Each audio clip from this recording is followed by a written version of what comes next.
This model shows the largest airship of its time and perhaps the grandest, the most luxurious craft ever to fly.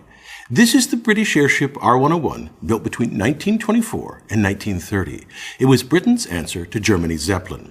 To give you an idea of its size, compare it to this 747, one of the largest planes flying today. This miniature jet is the same scale as the airship model, but the airship is over 500 feet longer. Now, the engineering of this airship fascinates me so much that I wrote a book telling its story. So in this video, I'll draw on the research for that book and use some of the old magazine articles, newspaper clippings, and photos that I've gathered over the last decade to reveal the design choices of the ship's engineers, the daily life of a crew member, and the opulence of the passenger areas. But first, let's look at the grand plan for this airship. It was to fly a regular route from England to India, connecting the countries in 5 days, 10 days faster than by sea.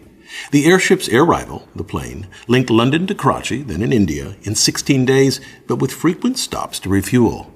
This airship was one of 2 built by Britain about a decade after the end of the war, when they embarked on an ambitious airship building program. They constructed the airship R101, but also R100, the R stands for rigid, which were to carry 50 passengers at a cost close to that of first class in an ocean liner. One proponent estimated a ticket from Australia to the United Kingdom would cost £10. The British spent over £2 million in the 1920s to create commercial airships. Their competitor was Germany's Graf Zeppelin. It was 40 feet longer, but R101 had a larger cross-section and so held 30% more hydrogen and carried more passengers. To put these ships in perspective, here's the Hindenburg, built about 7 years after R101. The British intended R101 and its sibling ship to be the first of a fleet. Ultimately, the British envisioned an old red girdle of air transport that reached more than halfway around the globe. Red was the striking color of empire territories on official maps. Now, this map illustrates that vision. At the bottom, in the legend, it reads, "Possible imperial airship routes." The British envisioned using airships to link the far-flung corners of their colossal empire. It covered a quarter of the world and encompassed a fifth of its population. R101 promised British dominance of the air, to rule the skies as British dreadnoughts ruled the seas. They planned an infrastructure of towers centered on the Royal Airship Works, west to Canada, Halifax, Ottawa, and Quebec, and then south to Cairo, Karachi, at the time in India, Cape Town, Mombasa, and Melbourne in Australia. This vision might seem grand to us today because we often think of lighter-than-air craft as a novelty, a hot air balloon, or the blimps used to cover the Super Bowl, but these are mere shadows of the greatest of all lighter-than-air craft, the airship. Unlike an airship, balloons and blimps are both pressure vessels. Their shape is maintained by the pressure of the lifting gas. In contrast, in an airship like R101, its shape is formed by a metal framework. The metal skeleton houses the hydrogen-filled balloons, called gas bags, that lift the ship. These bags are protected by a cloth cover stretched across the framework. The cloth cover is not, of course, gas-tight. Its purpose instead is to keep wind, rain, and sun from damaging the gas bags. This structure enables an airship to travel faster and have a much larger payload than a blimp or balloon. To construct such a craft required clever engineering in the 1930s, an era before plastics. This is best reflected in the ship's 15 giant gas bags that held over 5 million cubic feet of hydrogen, enough to lift about 170 tons. To construct these gas bags, the engineering staff searched for a material that was impermeable to hydrogen, a small molecule that is notoriously difficult to contain, yet they also needed a material that was lightweight, flexible, yet durable. They investigated rubber and viscose, an early synthetic fabric coated with latex, but when crumpled and inflated, each of these materials cracked and leaked. So they settled for the traditional material used to construct airship gas bags, oxen. More specifically, part of the intestine of an ox.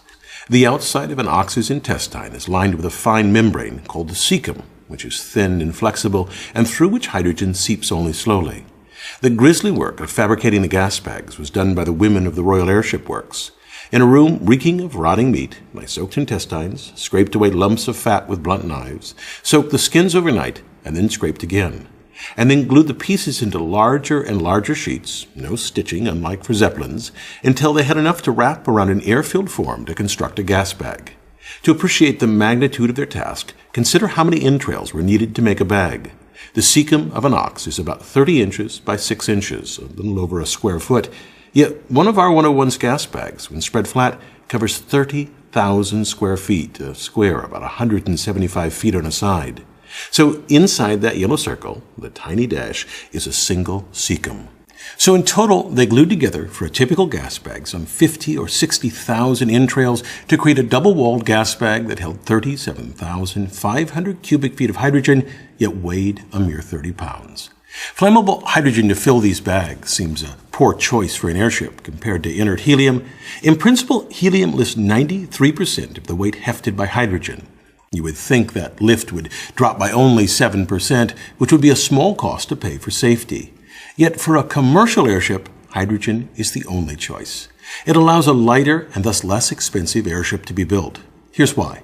Let's look at the lift of R101 with both hydrogen and helium. A ship like R101 carries about 5 million cubic feet of lifting gas. That's a gross lift of a bit over 177 tons for hydrogen, and for helium, about 93% of that lift, or about 165 tons. But that's for pure hydrogen and pure helium.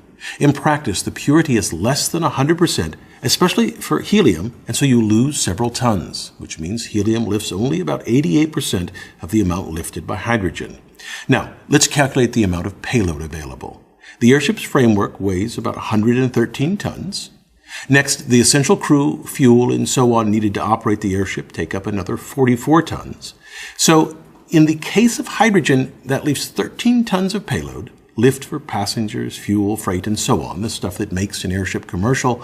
Well, for helium, that net payload is an astonishing minus 7 tons. That is, the airship could not lift a payload. In fact, in this example, which is typical, they could not even lift the crew and fuel. In addition, helium was tremendously expensive, some 70 times the cost of hydrogen. Typically, helium was captured at gas wells in the United States and shipped to the United Kingdom, while hydrogen was produced on-site from steam. The Royal Airship Works used the Lane process, in which steam was reduced to hydrogen by passing it over metallic iron at a high temperature.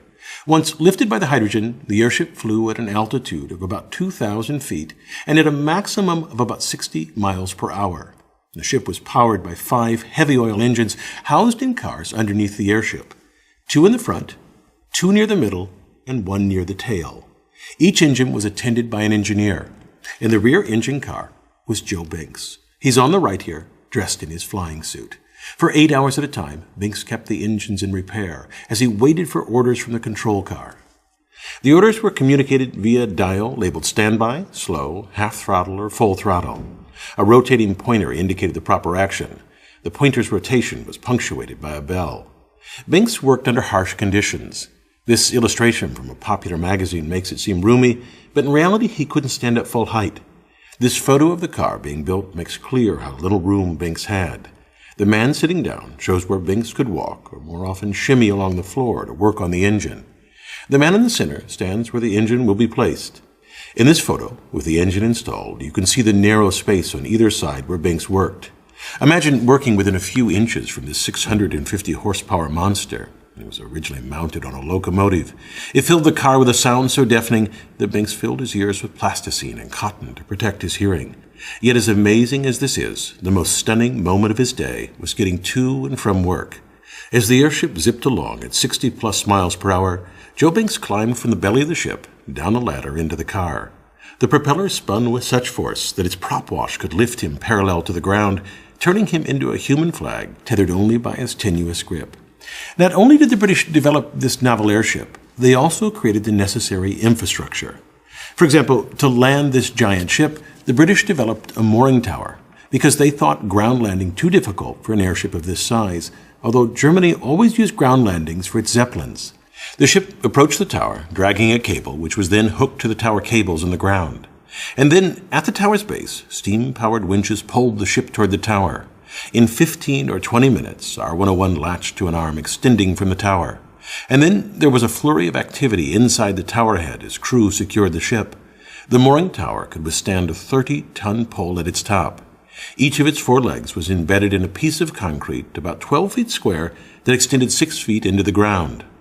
The tower offered an easy way to supply the airship with water, fuel, and hydrogen.